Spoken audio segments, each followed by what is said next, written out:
Welcome back, guys. It is a glorious Saturday morning. And today we are not even going to be in the garage. Today we're actually going to be working outside where it's cold. I think it's safe to say that there are certain projects that we car guys tend to put on the back burner because they're kind of pesky and we don't like to do them. Well, I have several of those projects, and today we're going to tackle one of them. Yep, that's right. We're actually going to be working on my very first vehicle that I ever bought, my square body Chevy pickup. And it's got some issues that I have let go for way too long. One, because for a long time it was way over my head, and two, just because they're small and they don't really stop the vehicle from running. So we kind of just overlook them. But before we get started in that, let me introduce you to the very first vehicle that I ever bought and owned. This is my 1977 Chevy 3/4 ton pickup truck that I bought when I was just 14 years old. It has a small block Chevy 350 backed up by a 4-speed manual transmission. It looks pretty rough these days, but it is my baby and I love it. I will never ever sell this truck, and one day it'll look way better than it does right now. So what I'm actually going to be working on this today is the headlight switch. So the headlights and taillights and turn signals have always worked in this truck, but when you pull the headlight switch, your park lights and your marker lights and all that stuff are supposed to come on when you pull it halfway out. And my tail lights come on, but my front park lights and turn signals don't come on. So let's figure it out. First things first, what I'm actually going to do is just go ahead and undo the bezel and get it off and get it out of the way so I can take these switches out and actually get a closer look at them.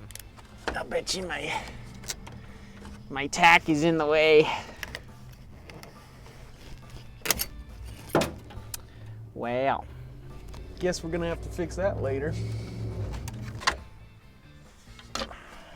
I went ahead and pulled out the headlight switch because it's easier to plug this in out here in the open, so I'm not trying to, fold myself into a pretzel. Real quick, if you didn't know how to get the knob off of your switch, because you have to separate the two to get this out, there is a button on the back side. So what you'll do is you'll pull your switch out to the on position, push the button in as far as you can, and then pull the knob out. So real easy, real simple. And then to go back together, you just put it back in and push it all the way in, and you're good to go.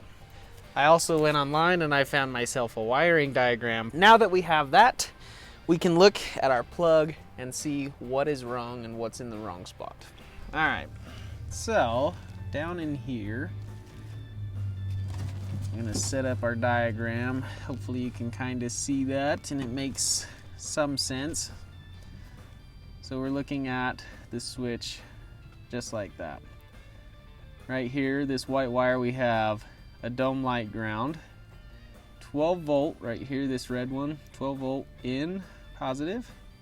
Our headlight feed, so that goes to our headlights out front. And then this right here is a front park lamp switch, and this is for when the park lamps go off when the headlights are on. So this is park time, basically, is how they have this listed. This is a fused battery feed for the park lamps. And then this wire that you can't quite see right here, this brown wire, this one is for the rear tail lights, tail lamps. And then this one, where I don't have a wire, is an alternate full-time front park lamp. So when you pull the switch out halfway, your park lamps come on. Then you pull the headlight switch all the way out and turn your headlights on, they stay on. So based off of that, this wire right here needs to go here. There's these universal terminal tools that you can buy, and technically this isn't for what I'm doing, but there's just a little prong inside here that you just need to push down and release, and that'll pop out. So that's your prong right there, and what you're doing is you're just pushing this in, and pushing that down. We're going from this spot to this spot. And sometimes when you push these down, the prongs can just kind of flatten out. So it's always a good idea to just pry them back up. So they're back in working order. All right, it's in, it doesn't come back out. So now we're up here in this top left corner using the alternate full-time park lamp. So now we should be able to plug our switch back in and see if it works. Okay, so half a pole, that should be just park lights, hopefully. And then full pole should be park lights and headlights.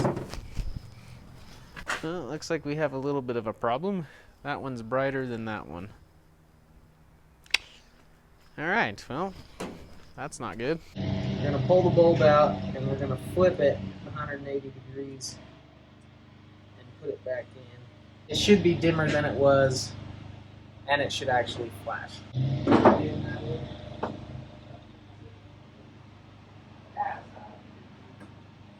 Park lights are on, park lights are working. Cool, that's awesome. But we have another problem. These side markers, for whatever reason, are not coming on like they should. These should be on with these, so we gotta figure that out. Wouldn't you just know it, you can't have the best of both worlds, unfortunately, with the system that this truck has. As you can see, both lights are blinking and the park lights are on. What I wanted was, when the park lights are on, I wanted the side markers to be on as well. But unfortunately, because this is a 2-wire socket, you can't really do that.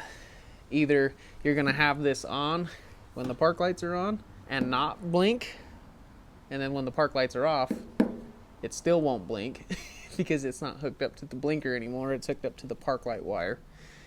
Well, in my process of learning what I just explained to you, I had to cut these wires apart and sit here and swap them and play with them and watch what the lights did with the switch on, with the switch off. So now I have to solder all these wires back together in the order that they need to be. Well, you know, that's just the price of learning something, especially when you don't know electrical that well. Just like that, got both of these wires soldered back together, a little bit of heat shrink on there, so those are good to go. Our lights work. Now it's time to put the dashboard back together.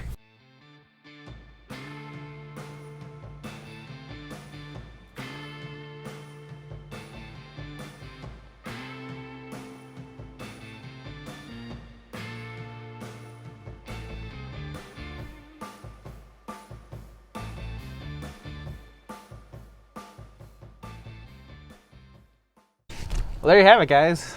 It was really that simple, just switching one wire from one location to another, and everything works mostly how I wanted.